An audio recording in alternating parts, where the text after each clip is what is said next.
Good evening. I'm Captain Marcus Brooks. After 28 years in the skies, I thought I'd heard every kind of story pilots tell each other in a quiet cockpit. I was wrong. Tonight, let me tell you about 47 minutes that changed one pilot's life forever and earned her a name she never asked for. First Lieutenant Elena Cruz had been flying with the 74th Fighter Squadron for 11 months when Colonel Frank Hargrove stopped assigning her to anything that mattered. It wasn't official. Nothing was written down. It showed up in smaller ways. The missions that went to pilots with more hours, the training exercises where she flew support instead of lead, the way Hargrove's eyes moved past her in the briefing room like she was furniture nobody had gotten around to replacing. Elena had graduated top of her class at flight school, had more simulator hours than half the squadron combined, and still, 11 months in, she was the pilot everyone assumed would be fine in a crisis, as long as the crisis happened to somebody else, and she got to watch it from a safe distance. She never complained about it out loud. She'd learned early, back in flight school, that complaining just gave people a reason to say she couldn't handle pressure, that it proved whatever quiet doubt they'd already been carrying about her. Instead, she flew every training sortie like it was the real thing, studied every mission brief twice, memorized terrain maps other pilots barely skimmed, and kept a small photograph of her grandfather clipped inside her flight log.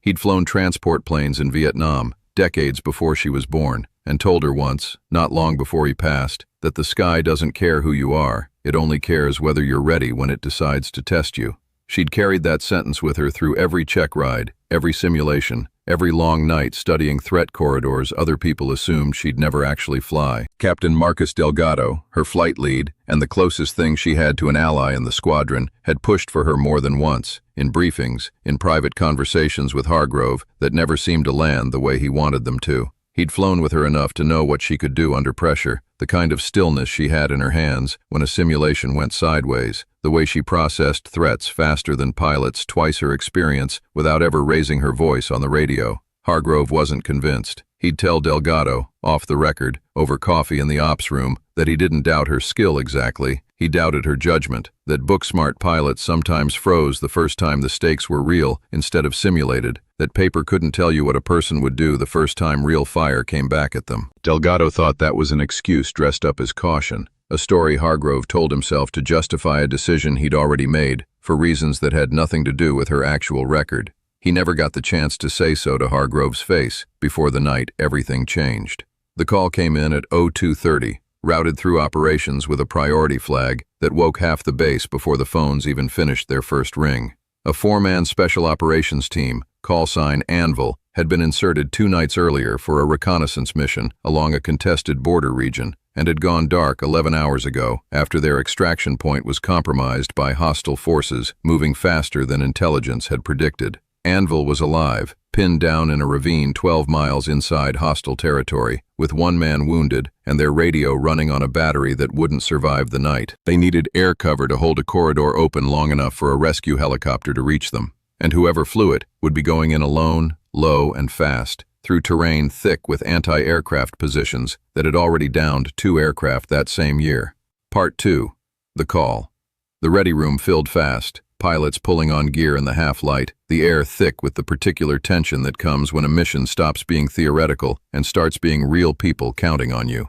Hargrove stood at the front with a tablet in his hand, scanning the roster, calling out names for the primary flight and the support elements in a flat, efficient voice that gave nothing away. Elena stood near the back, already suited, already ready, the way she always was, whether or not anyone expected her to be, and watched him skip past her name twice, his eyes moving over the roster like she wasn't standing 3 feet away. Delgado stepped forward before Hargrove could finish. "Sir, Cruz needs to fly this." Hargrove didn't look up from the tablet. "This isn't a training exercise, Captain. I know exactly what it is," Delgado said, his voice steady but pointed. "That's why I'm telling you she's the best qualified pilot in this room for a low-altitude terrain-hugging approach. She ran that exact corridor in simulation 11 times last month. Nobody else here has run it more than twice." Hargrove finally looked at Elena, a long, assessing look that had nothing warm in it, the kind of look that weighs a person's whole record in a handful of seconds and doesn't apologize for the math. "You froze once in Sim 3 months ago. I adjusted course when the simulated radar picture didn't match the terrain data,"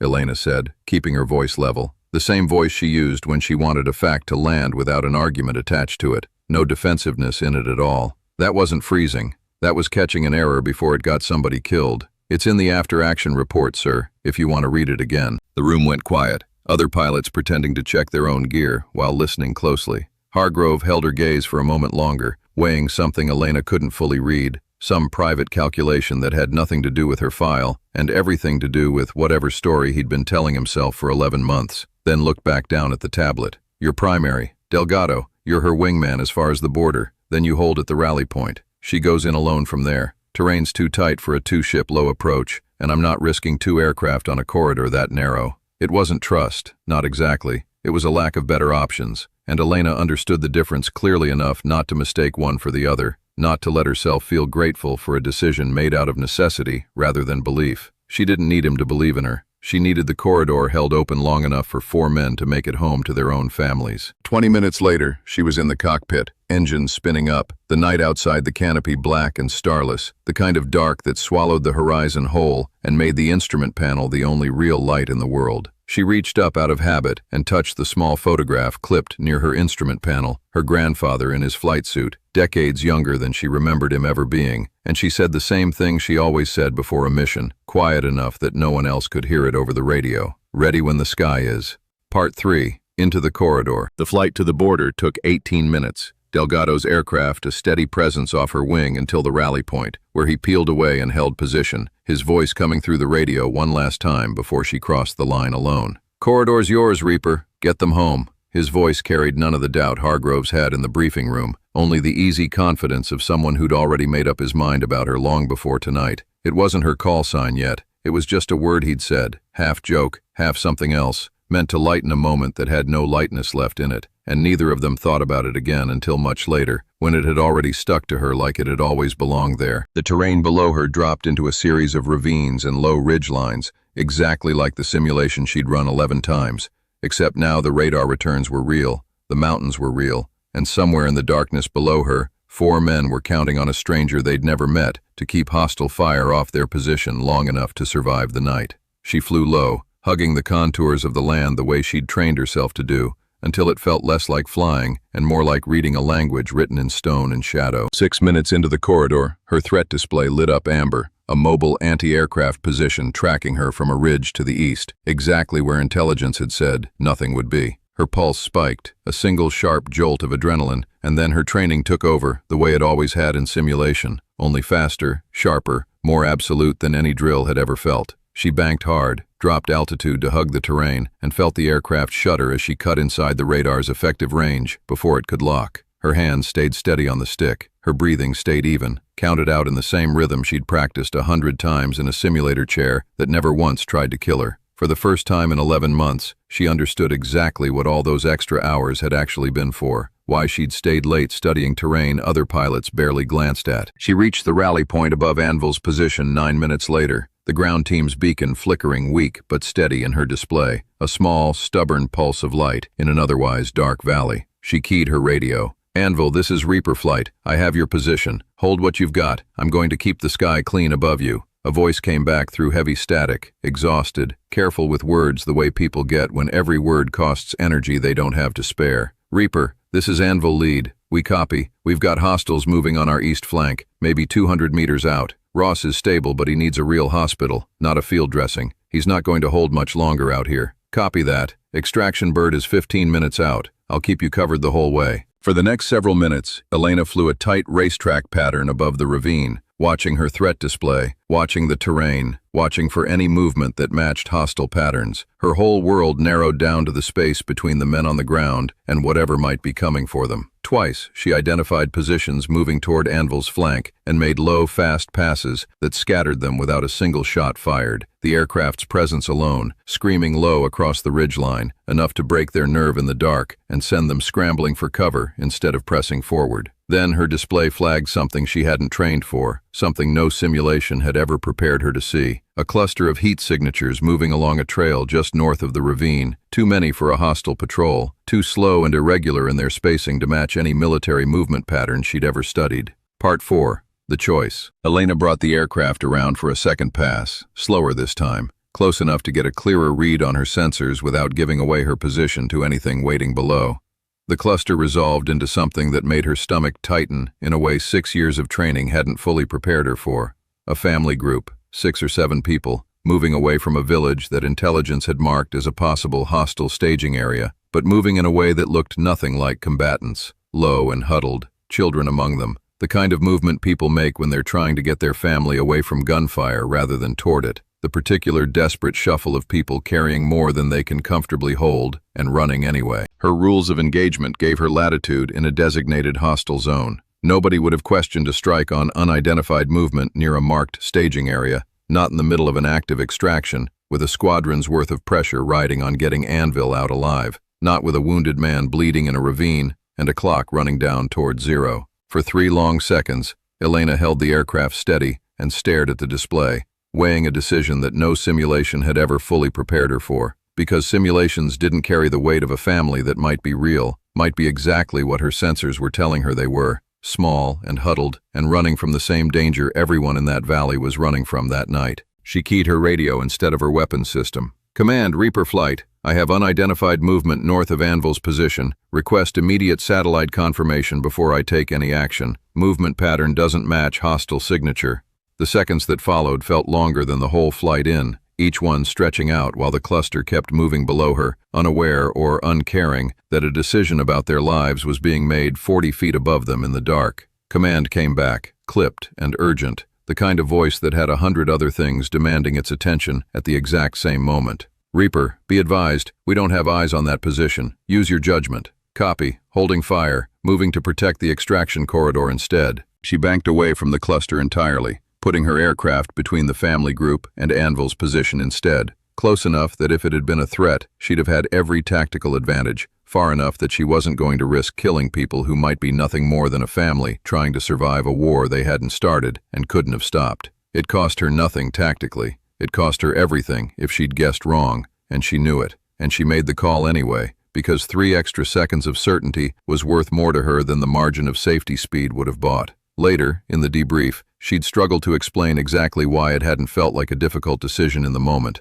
Only afterward, once the adrenaline had faded enough to let the weight of it catch up with her, she hadn't guessed wrong. 90 seconds later, a genuine hostile patrol emerged from tree cover on the opposite ridge, moving fast and low toward Anvil's actual position. Exactly the kind of coordinated approach the family group's chaotic, huddled movement had never matched. Disciplined spacing, weapons visible even at this distance, nothing like the desperate scattering of people just trying to get clear. Elena rolled in on them immediately, engaging with precision that left the family group's route completely untouched and broke the patrol's advance before it ever got within range of the ravine. Part 5. Extraction. Anvil, this is Reaper. Hostile threat neutralized on your west approach. Extraction bird is 3 minutes out. Hold position. Copy, Reaper, Anvil lead answered, and for the first time, something in his exhausted voice sounded like real relief instead of practiced calm, a small crack in the discipline he'd been holding on to for 11 hours straight. "Ross is holding on. We're not going anywhere." The extraction helicopter arrived low and fast, exactly on schedule, cutting across the ravine with its lights dark and its rotors screaming against the night air. Elena held a protective racetrack above the ravine while the crew loaded all 4 members of Anvil aboard, the wounded man last, careful hands working fast in the dark to keep him steady on the litter. She watched her fuel gauge with the particular calm of a pilot who'd already done the math 3 times and knew exactly how much margin she had left. Not much, but enough, assuming nothing else went wrong between now and the runway. The helicopter lifted clear at the 44-minute mark of her mission clock, banking hard toward the border with its precious cargo aboard.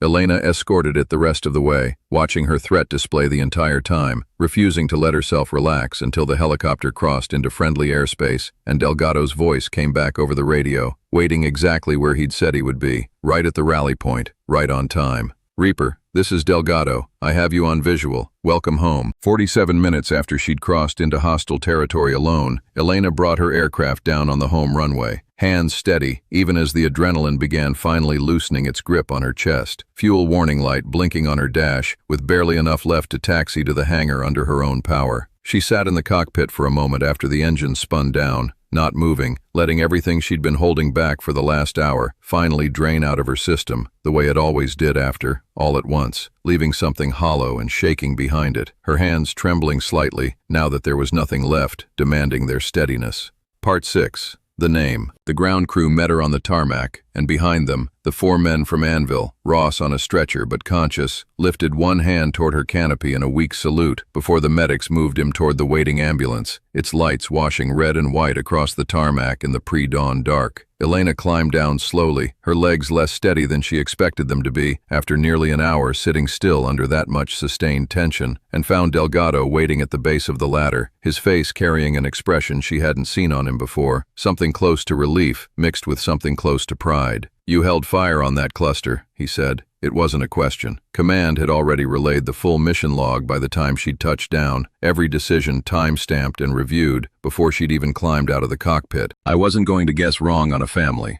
Elena said, pulling off her helmet, her hair damp with sweat despite the cold. "Not when I had time to check first. 3 seconds isn't much to ask for when the alternative is permanent." Hargrove was waiting near the hangar when she walked in, debrief folder already in hand, his expression harder to read than it had been in the briefing room hours earlier. Something in it working itself out that hadn't finished settling yet. He didn't apologize, not directly. That wasn't the kind of man he was. Wasn't a language he'd ever learned to speak comfortably. But he set the folder down on the table between them and said, quiet enough that only she could hear it, "That call on the civilian cluster. Most pilots wouldn't have taken 3 extra seconds under that kind of pressure, with a wounded man on the ground and command breathing down their neck. You did the math faster and still got it right. That's not luck. That's judgment. The kind I said you didn't have." "That's the difference you said I didn't have," Elena said, not unkindly, just stating it plainly the way she'd learned to state things that mattered, without the need to make it sting more than the truth already did on its own. Hargrove held her gaze for a long moment, something shifting behind his eyes that looked almost like the beginning of respect finally arriving 11 months late. "I was wrong. I'll put that in writing if you want it." She didn't need it in writing. Word had already moved through the squadron by the time she reached the ready room. Pilots who'd barely spoken to her in 11 months, suddenly finding reasons to be near her, to ask about the corridor, to ask about the moment she'd held fire on a target everyone else in that ready room understood they might have taken without a second thought. Someone, nobody ever quite agreed on who first, started using the call sign Delgado had thrown out half as a joke over the radio that night, Reaper, not for what she'd taken, for what she'd spared, and for the precision she'd shown protecting both, the family in the valley and the men in the ravine, in the same 47 minutes, with the same steady hands the whole way through. Elena never fully warmed to the nickname, not the way some pilots wear a call sign like a badge they'd fight to keep. She kept her grandfather's photograph clipped in the same place in her flight log, and before every mission after that night, she said the same 3 words she'd said crossing into hostile territory alone for the first time. "Ready when the sky is." She understood something now she hadn't fully understood before that night, that the hardest missions rarely came down to how fast you could pull a trigger. They came down to whether you could hold still long enough, under real pressure, with real lives hanging on the answer, to get the harder call right. I met Lieutenant Cruz years later, long after that night, at a reunion for a mission that had nothing to do with the airline I fly for now. I asked her what she remembered most about those 47 minutes. She said it wasn't the anti-aircraft fire, and it wasn't the extraction itself. It was 3 seconds over a ravine, deciding whether to trust what her instruments showed her or what her judgment told her, and choosing to give a family the extra 3 seconds they needed to prove they weren't a threat. 3 seconds that cost her nothing and could have cost them everything. At 35,000 feet, or 40 feet off a ridgeline in the dark, it's never really about how fast you can act. It's about whether you can still tell the difference between certainty and speed when it matters most. I'm Captain Marcus Brooks. Thanks for listening tonight. If this story moved you, hit subscribe. There's another one waiting.